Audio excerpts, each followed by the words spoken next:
Il ne faut pas se fier aux apparences. Tu repars sur l'évaluation 2. Tu peux me rappeler pourquoi on met 2,20 de pression? Est-ce qu'on doit être à environ 22 mètres sous terre? Voilà. S'il n'est aujourd'hui que devant un simulateur, Romain sera bientôt capable de gérer l'une des machines les plus incroyables d'un chantier, le tunnelier. Un engin gigantesque capable de creuser des tunnels en profondeur à raison d'une dizaine de mètres par jour. Quand on peut dire qu'on sait piloter un tunnelier, c'est une certaine fierté, je pense. Parce que c'est quand même une grosse machine et ça réalise quand même un ouvrage assez impressionnant.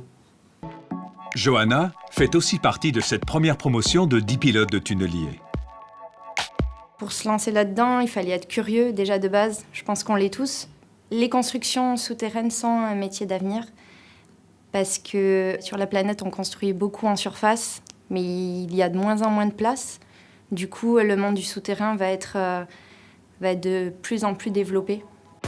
D'une durée d'1 mois et demi, cette formation lancée par le centre Gustave Eiffel de Chilly-Mazarin a alterné des apports théoriques, le témoignage d'experts et des sessions de e-learning.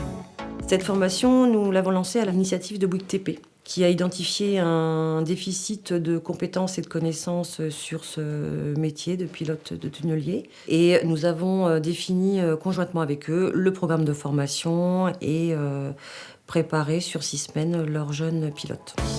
À l'issue de cet apprentissage, les 10 étudiants se sont vus remettre leur diplôme. On fait des tunnels dans le monde entier. On a aujourd'hui une quinzaine de machines qui tournent. Ceci dit, le Grand Paris, par son ampleur, environ 170 km de tunnels forés aux tunneliers, va représenter tout d'un coup une masse importante et très concentrée. Et comme on n'a pas l'intention d'arrêter nos chantiers à l'international, on se doit de se préparer en formant de nouvelles équipes pour être capable demain d'opérer 5, 6 tunneliers, 7 tunneliers dans Paris. Donc oui, c'est un très gros enjeu.